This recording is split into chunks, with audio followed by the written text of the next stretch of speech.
Hola a todos y bienvenidos a un nuevo episodio de La Voz de Vanessa Vallejo. Hoy vamos a conversar sobre un lugar que yo creo que es muy querido por muchos hispanos, o que por lo menos es referencia para muchos hispanos, y que ahora que está ocurriendo todo esto con Venezuela, obviamente también se pone los ojos en Cuba.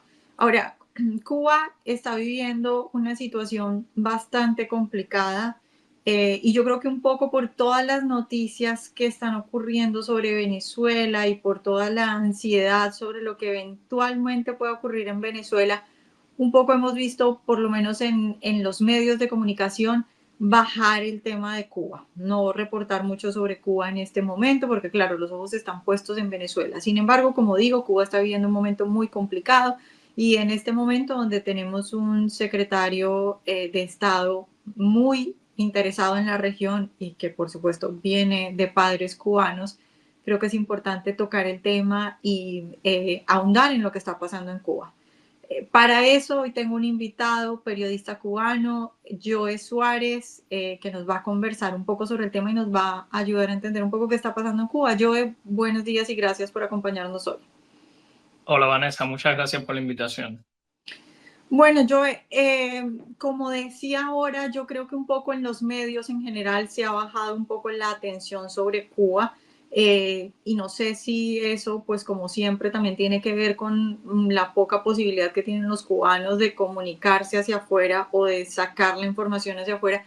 Pero para empezar y un poco para resumir de pronto a aquellas personas que no siguen lo que está pasando en Cuba, ¿tú cómo definirías en este momento la situación de Cuba? Porque lo que yo veo en la gente con la que yo hablo es que un poco lo último que quedaron fueron las protestas de hace unos años, y como que todo se apagó. Pero ¿cuál es la situación en este momento de la isla? Bueno, Vanessa, primero que todo es de crisis general. Hay más de un 89% de la población cubana, de acuerdo con el Observatorio Cubano para los Derechos Humanos, vive bajo el umbral de pobreza. Es la pobreza del tercer mundo, ojo, no es la pobreza de países industrializados como los Estados Unidos, donde un pobre acá en los Estados Unidos, donde estoy en el exilio, es 11 veces más rico que en un país en vías de desarrollo.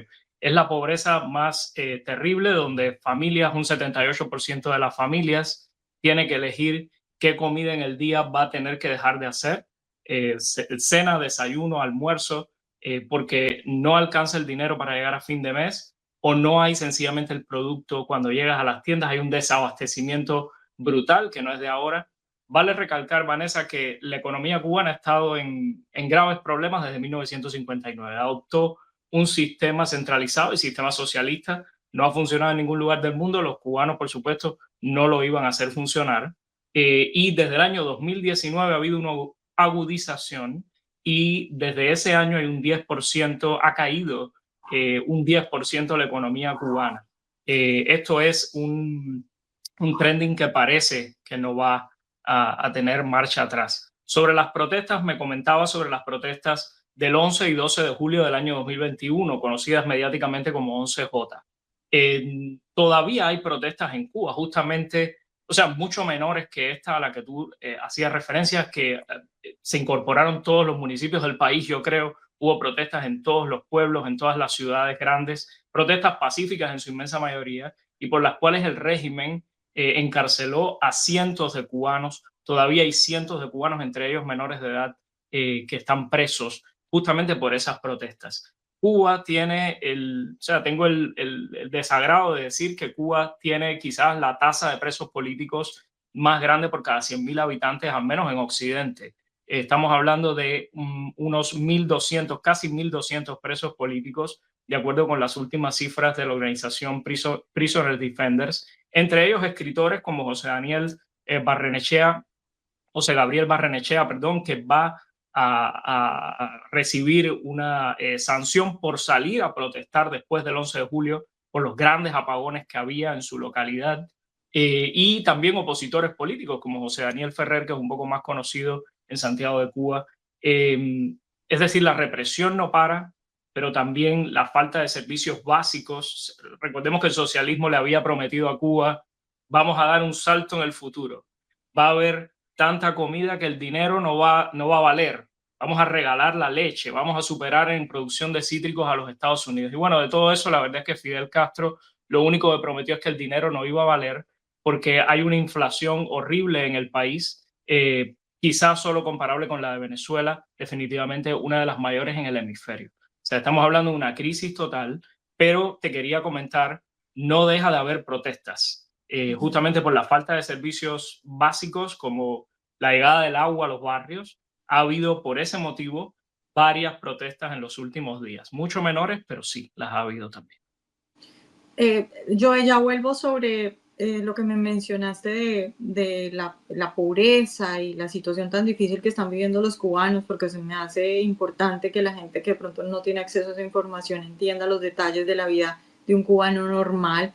Pero antes te quiero preguntar un poco por, ¿tú a qué crees que se debe? Es decir, ¿cómo es la falta de comunicación en Cuba? Porque yo siento que lo que yo he hablado con algunos amigos cubanos es que ellos me dicen, esto es uno de los peores momentos. Uno por ahí me dijo, es que yo comparo esto casi que al periodo especial. O sea, cuando ellos me dicen que está tan difícil la situación, que la gente literalmente se está muriendo del hambre, mi pregunta es, ¿por qué es tan difícil que esa información salga en los medios? Es decir, ¿cómo es la situación de alguien que, por ejemplo, en Cuba quiere, no sé, sacar esa información afuera? ¿O a qué obedece? ¿Qué crees tú? ¿Cuál es la explicación de que de pronto en los medios eso se haya callado tanto y no haya tanto reporte de lo que está sucediendo en Cuba ya? Bueno, primero hay varios flujos de información. Primero hay una red de medios independientes en Cuba que es pequeña, pero que llega mucho a las personas que están dentro de Cuba. O sea, es de manera endógena, como que contribuye mucho a que la gente esté informada de aquello que la narrativa oficial no quiere que salga afuera. Y ese flujo de información rompe un poco el flujo de los medios independientes, me refiero, rompe un poco el monopolio estatal sobre los medios de información, porque recordemos, en Cuba todos los medios están bajo el control del Partido Comunista de Cuba. Todos y cada uno de ellos, los digitales, los impresos, los radiales, los televisivos, todos. Por otro lado, y creo que una segunda parte de tu pregunta es por qué no lo vemos en los medios del mainstream.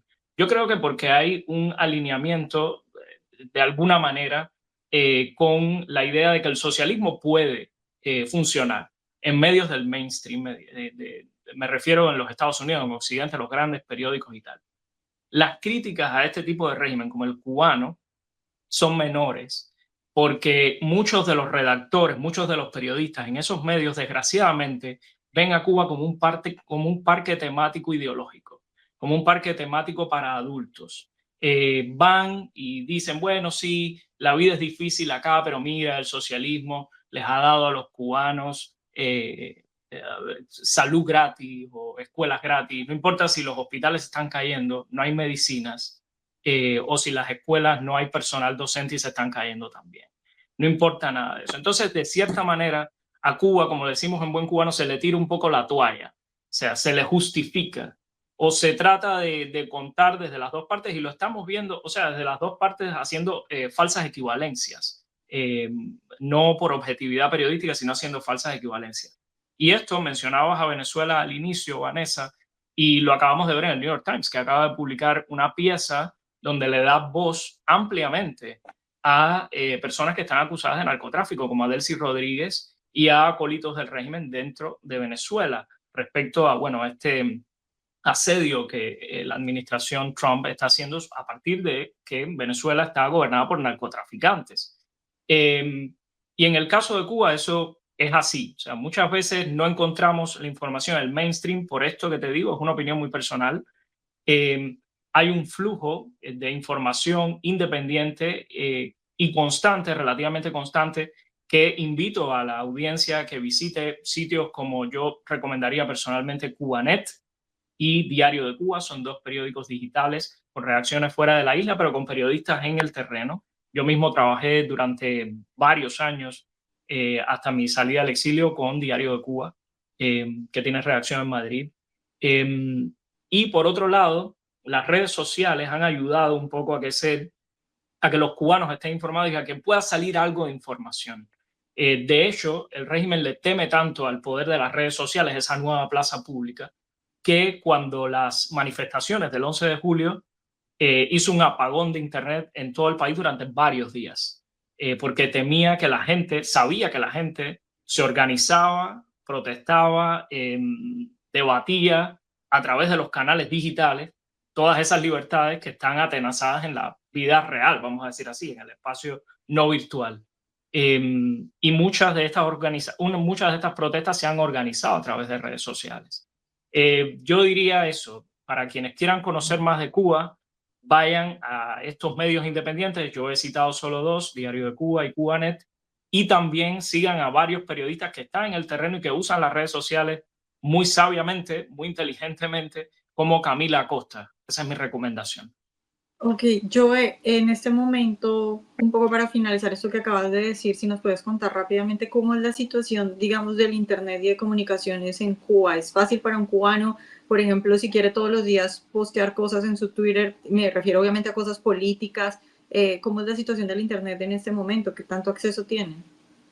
Bueno, primero, Internet está controlado por un monopolio estatal, que es la empresa de telecomunicaciones SA, ETEXA, por sus siglas, que es odiada, es una de las instituciones más odiadas por los cubanos porque tiene precios prohibitivos, pero además censura brutalmente a aquellos que quieren hacer uso de sus servicios para postear información de tipo política, como tú has mencionado. Es difícil en tanto los precios son altos, pero cada vez más cubanos se están atreviendo a hablar a través de las redes sociales. Cada vez más cubanos se están atreviendo a postear información allí. Te voy a poner un ejemplo. Imagínate si el régimen le tiene miedo a las redes sociales, que hay personas que están presas hoy en Cuba por haber sacado su teléfono durante las manifestaciones, no por haber participado activamente en ellas.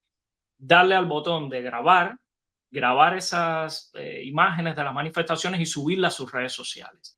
Y el régimen ha encarcelado a personas por hasta 15 años. Hay un caso de hasta 15 años por haber hecho eso. Es una locura en cualquier país democrático. Bueno, Cuba no lo es claramente, pero es un indicativo de cómo el régimen teme que los cubanos tomen esa nueva plaza pública, las redes sociales, y la información esa rompa el cerco, el monopolio mediático al que estaban acostumbrados con los medios tradicionales.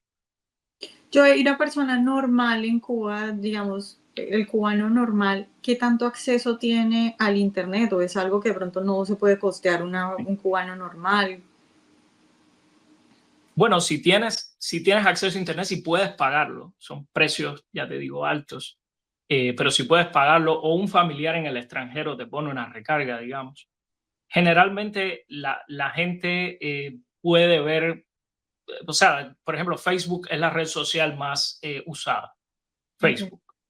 YouTube es más difícil porque consume más datos móviles, se te acaba esa recarga más rápidamente.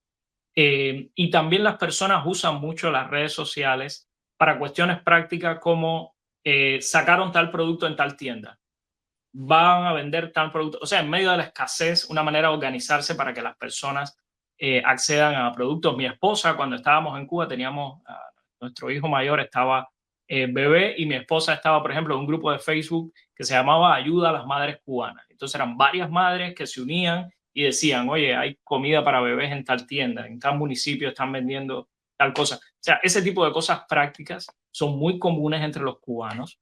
WhatsApp es también muy utilizada. Ya te digo, YouTube mucho menos, pero para que entiendas la extensión del uso de redes sociales en Cuba, el consumo de información al margen del Estado, cuando fue asesinado Charlie Kirk hace unas semanas, en Cuba hubo personas que veían los videos de Charlie Kirk, que los consumían, que se sentían conectados con ese tipo de discurso, con un discurso conservador, pro vida, etcétera. Y estas personas también decían que ellos veían los materiales de Charlie Kirk allá. Muchos de ellos, bueno, traducidos, con subtítulos, otros sabían un poco de inglés, etcétera. Pero para que entiendas el consumo de material de tipo político, cuán extendido está a través de las redes sociales, bueno, yo creo que ese es un ejemplo positivo también. Ok, yo ahora vamos a la parte de la comida, es decir, ¿cuál es, por ejemplo, la comida de un cubano normal? qué cosas hay, qué cosas no hay, cómo es, cómo pueden conseguir las cosas, cómo es la vida normal respecto a los alimentos de un cubano. Bueno, es cada vez más difícil. Las proteínas es muy difícil conseguirlas, todo tipo de carnes, todo tipo de proteína en sentido general. Yo creo que parte de la dieta eh, tradicional de Cuba ha sido las legumbres, o sea, los frijoles y el arroz. Eso es como, digamos, el plato principal de los cubanos. Pero hoy mismo, o sea, actualmente las legumbres, el precio de los frijoles es terrible, es altísimo, muy costoso. En muchos casos, bueno, te comentaba que muchas familias tienen que tomar la decisión qué comida vamos a dejar afuera hoy. O sea, conscientemente, hay muchas madres y padres en Cuba que dicen no voy a enviar a mi hijo a la escuela porque no tiene que merendar, o sea, no tengo una merienda para llevarle. Em, yo diría que es muy, muy difícil y también esto asociado con la productividad cada vez menor. Cuba es un país, fue históricamente un país agrario, agrícola, con la industria azucarera a la cabeza. Hoy mismo el cultivo en las tierras, o sea, hay menos personas interesadas en cultivarla porque el régimen pone tanta traba a los campesinos que no hay un revenue, no hay una ganancia para la persona común y corriente. Y un día común y corriente de un cubano consiguiendo comida incluye filas, colas de hasta al menos 10 horas. Yo mismo las hice cuando estaba en Cuba para conseguir un producto. Lo otro interesante es, quizás lo más consumido en Cuba hoy, la proteína más consumida es el pollo. El pollo, contrario a lo que refiere el régimen cubano de que el bloqueo genocida de los Estados Unidos, que es en realidad un embargo, de donde viene ese pollo desde los Estados Unidos. Viene muchas veces importado de los Estados Unidos. Y esa se ha constituido como la principal fuente de proteína para los cubanos. Ujú. Yo respecto, porque lo que decías antes es muy importante, yo creo que esa gente que suele de alguna manera intentar defender o, digamos, disminuir el problema de Cuba, dice, bueno, pero tienen salud gratis y Cuba, digamos que en mucho tiempo creo que gran parte de las estrategias del régimen ha sido presentar a Cuba como casi que un líder en salud, llevando supuestamente médicos a otras partes. La salud normal en Cuba, ¿cómo es? ¿Qué pasa si un cubano se enferma? ¿Cómo son los hospitales? Bueno, en primer lugar está prohibido practicar, o sea, hacer práctica médica fuera de la égida del Estado. O sea, todo doctor tiene que trabajar en el sector estatal o sencillamente no trabaja como doctor. Por eso, bueno, hay un éxodo de doctores gigantes fuera de Cuba. Históricamente, mi familia, la familia de mi esposa también ha sido impactada por eso. Em, Mira, la verdad es que muchas personas en Cuba prefieren quedarse en la casa si están enfermos antes que ir al hospital, porque es una desgracia, es una tortura. Los vectores, insectos llenos, los hospitales de insectos, desde cucarachas hasta ratones, roedores, em, es una imagen común, vamos a decirlo así. No hay a veces lo más básico, sueros, gasas, no hay jeringuillas. Yo antes de salir de Cuba, por ejemplo, cuando estábamos, mi familia y yo allá, y yo salí de Cuba a finales del 2022, o sea, no fue hace mucho, yo recuerdo que decían, bueno, para hacer exámenes de sangre, solo tenemos jeringuilla para las embarazadas. Las demás personas, si querían hacerse una prueba de sangre, tenían que llevar su jeringuilla, por ejemplo. ¿Y las jeringuillas quién la vendía? Bueno, las jeringuillas se vendían en los hoteles y en centros de salud dedicados a extranjeros, en una moneda que el cubano no cobra, a precios excesivos. Entonces muchas personas a veces decían, bueno, pues sencillamente no me hago el análisis de sangre. Esto es un ejemplo nada más, por supuesto. Esto se puede extender a lo demás. No hay personal para hacer cirugías. Cada vez menos personas quieren tomar la carrera de medicina y ejercerla en Cuba. Algunos graduados sencillamente se gradúan y se van del país, se largan a cualquier lugar. Bueno, imagínate que hay comunidad de cubanos en algunos países africanos. En Haití, antes de que las pandillas tomaran el país, había una comunidad de cubanos. Los cubanos sencillamente deciden irse a cualquier lugar, excepto en el paraíso socialista, ¿no? Que era lo que prometían. Es muy difícil la situación de la salud en Cuba. Y en algunos casos hay personas que consiguen alguna visa humanitaria para venir a los Estados Unidos o a otros países. Eh, y hay ministerios de la sociedad civil, o sea, personas que se han unido y, por ejemplo, Limay Blanco es un conocido humorista cubano, un fiel cristiano, un firme cristiano. Él, por ejemplo, ha decidido armar una organización junto con sus seguidores, tiene miles de seguidores en redes sociales, para tratar de conseguir visas humanitarias en algunos casos para personas que tienen que salir, niños que tienen que salir, y los procedimientos médicos no se pueden hacer dentro de Cuba. La misma sociedad civil se ha tenido que organizar al margen del Estado y a veces con presiones del Estado, porque por supuesto el Estado, si hay un Estado tan perfecto, es total, ¿verdad? Lo controla todo, ¿cómo no va a haber salud en Cuba para un niño que necesita operarse? Entonces eso rompe la narrativa también. Pero la sociedad civil se ha tenido que organizar y lo ha hecho con algún éxito en algunos casos para conseguir tratamiento fuera del país para niños, para personas en condiciones de salud muy graves. Ujú. Joel, sabes que no sé si tú tengas información sobre esto, que me puedas decir sobre esto, pero hablando de la salud, alguna vez escuché una charla de alguien que estaba comentando de asuntos, digamos, que a ella le habían impactado sobre la salud en Cuba y ella hablaba como de la salud especial para la mujer o reproductiva y ella decía cosas como, ok, en Cuba evidentemente no hay, por ejemplo, pastillas anticonceptivas, hablaba de la situación de los abortos, hablaba de la situación de los niños por nacer, sobre eso, relacionado a eso, alguna información que puedas compartir. Bueno, el aborto en Cuba es legal desde que la revolución triunfó, básicamente. O sea, en los años inmediatos al triunfo de la revolución, en 1959, se legalizó hasta su máxima extensión.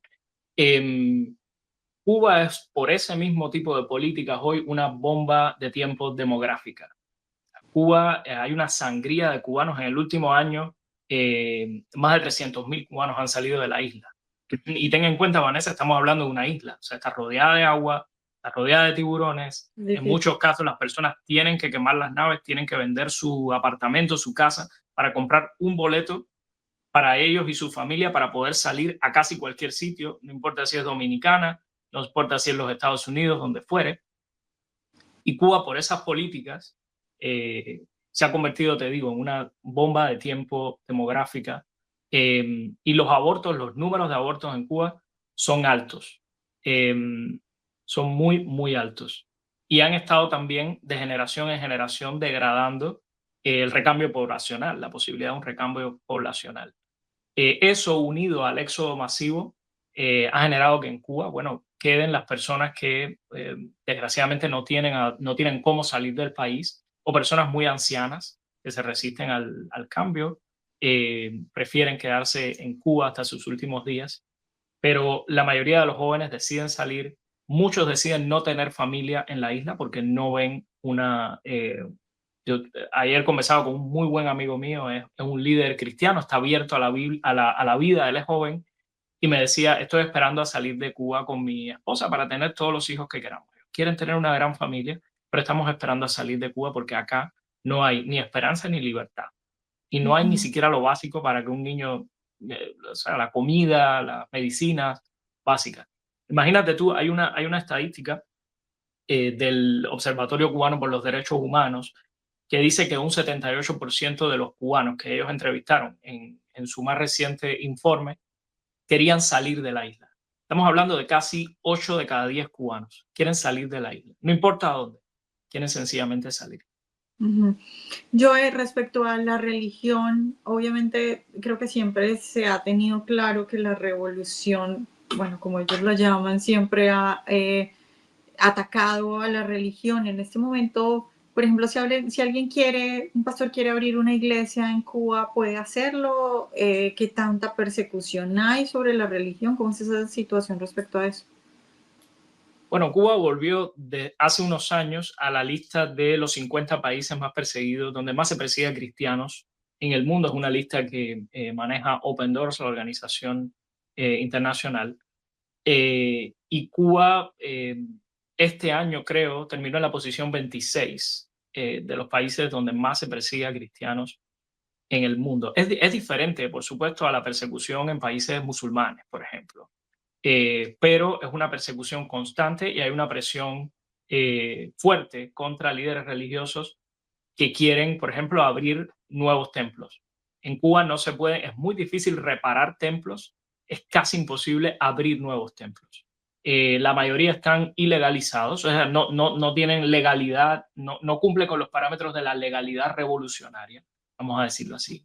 Incluso cuando muchos de los pastores quieren sencillamente inscribir, registrar su organización, la nueva organización que de manera dinámica y de manera natural ha surgido.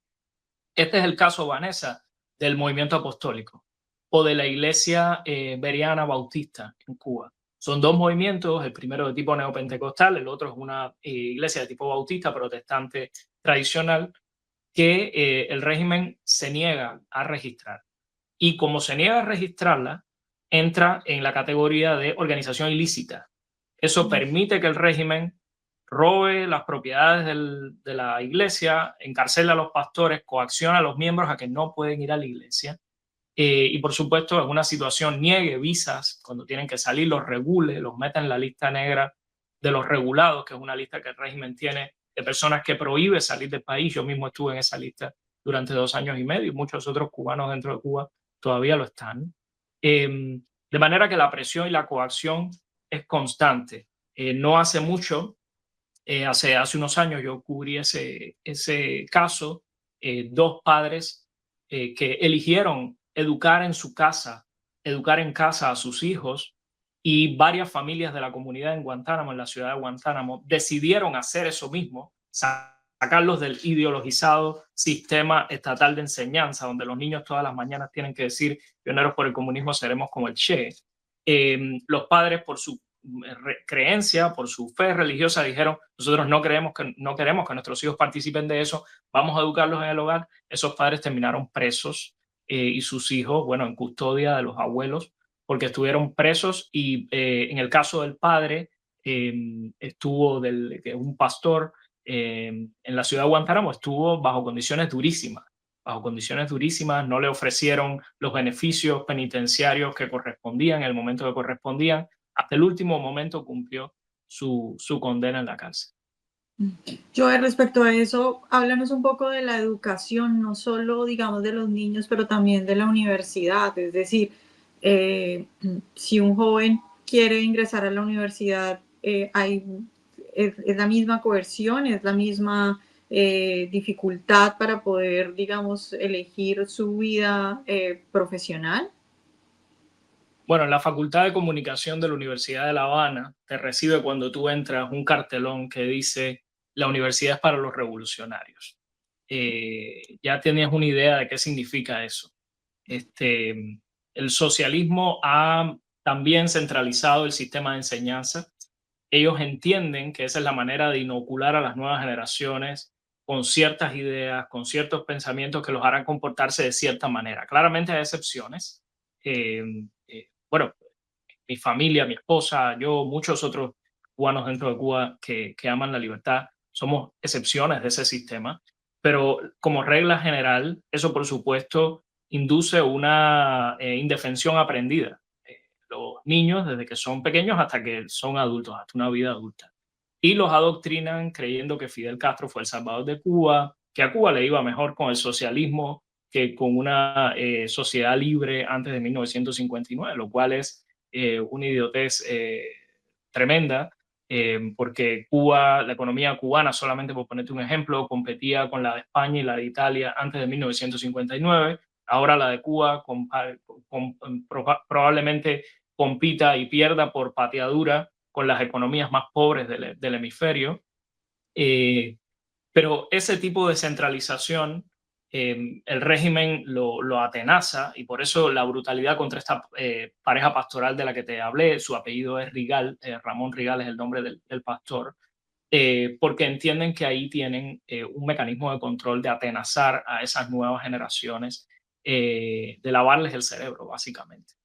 Yo, pero respecto a eso, ¿tú dirías que ese tipo de adoctrinamiento, más bien de presión y de crecer con miedo a llevar la contraria, ese tipo de cosas, tiene, digamos, un efecto real en la gente? Es decir, si tú pudieras decir, la mayoría de los cubanos ¿Están conscientes de que el problema es el socialismo o la mayoría de los cubanos de pronto por esa vida tan difícil que han llevado no entienden muy bien o no tienen mucho acceso a la información?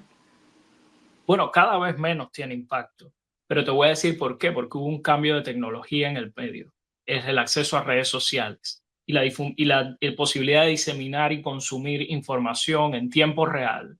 Información además relativamente, o sea, de un espectro político que está fuera de la izquierda, que es alternativo, que ofrece una cosmovisión alternativa, y por eso muchos cubanos, por ejemplo, en la isla consumen, qué sé yo, el contenido de Agustín Laje, de Daily Wire aquí en los Estados Unidos, de PragerU, ese tipo de contenidos, ¿no?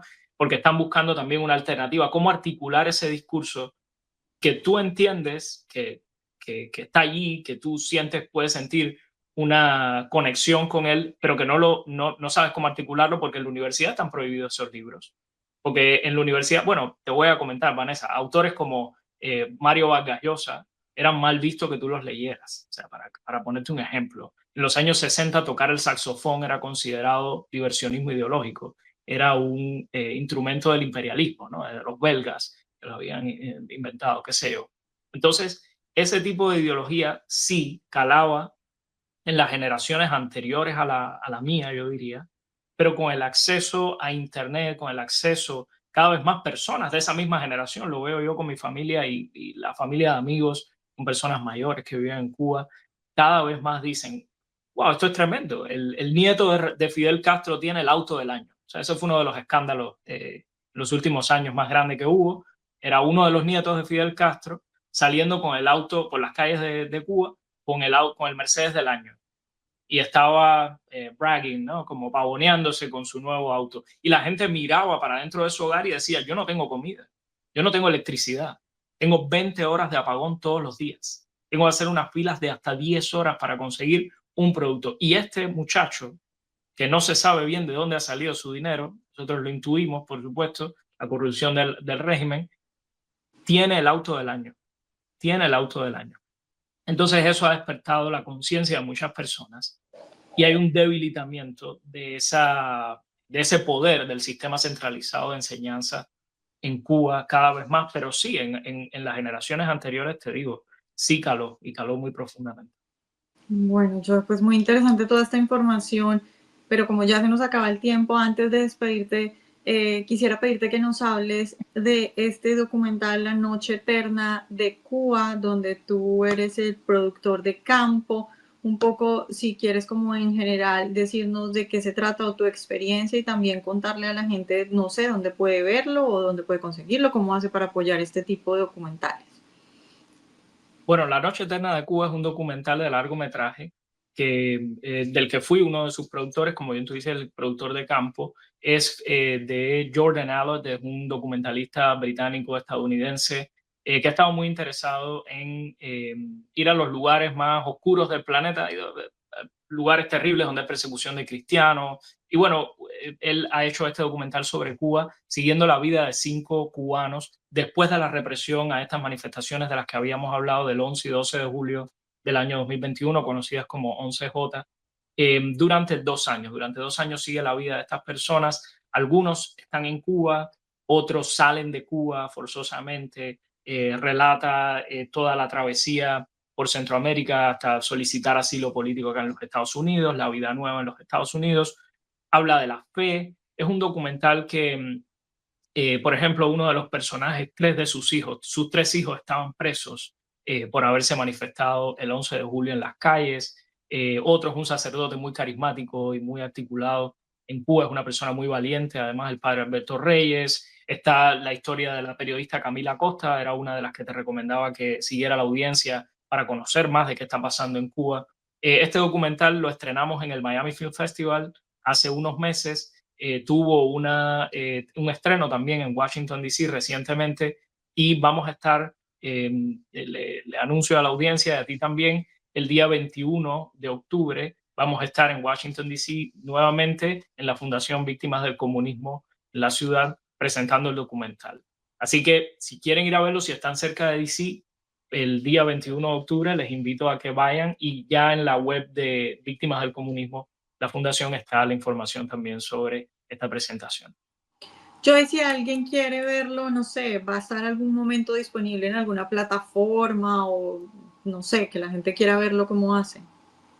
El año que viene tenemos pensado ya ponerlo disponible en YouTube, en algo más accesible para las personas, pero queríamos este primer año que pasara por algunos festivales, hacer algunas Mm. presentaciones más privadas, algunas más abiertas, ¿no? Como la de DC, que la entrada era básicamente gratuita, y esta de Víctimas del Comunismo también. Vamos a estar el mes que viene también acá en Ohio, en el estado de Ohio, en varias universidades presentando el documental. Ya estuvimos en FIU, Florida International University, en Miami. O sea, queremos que tenga, que dé digamos, esta ronda de presentaciones, Ujú. y después sí, a inicios del año que viene es muy probable que lo tengamos ya en YouTube. Bueno, pues ya nos avisarás. Muchas felicitaciones por eso y gracias por acompañarnos hoy, Joy. Gracias a ti, Vanessa.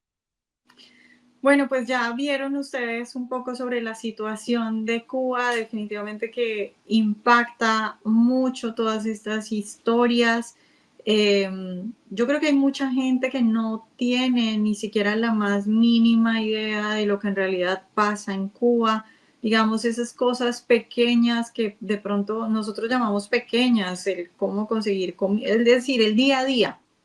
Mucha gente no alcanza a dimensionar la tragedia que es el día a día para un cubano por cuenta del socialismo.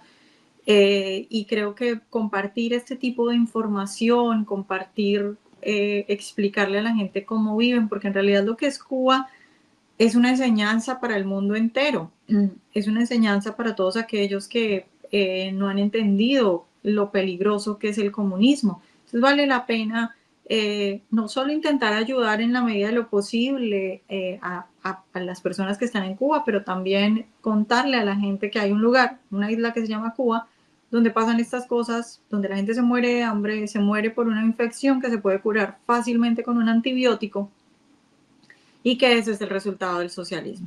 Y pues bueno, espero que les haya gustado este programa de hoy. A mí particularmente me parece muy interesante y me conmueven mucho las historias cubanas.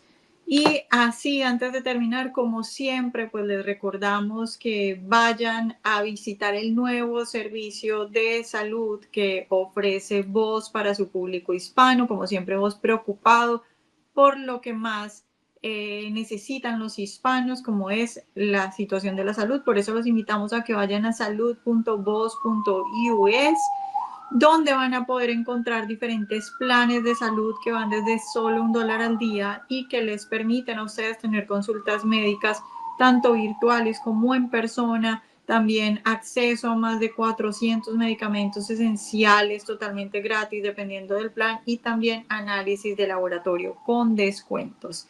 Y por supuesto recordarles que descarguen nuestra aplicación para que vean todas nuestras noticias, los análisis, la opinión y que todo nuestro contenido audiovisual. Recuerden que así como este hay otros podcasts más muy interesantes y muy informativos, y que todos los puede conseguir en la mayoría de las plataformas de podcast, como por ejemplo Spotify, o también en YouTube si prefiere YouTube. Y con eso me despido. Muchas gracias por acompañarnos y nos vemos la próxima semana.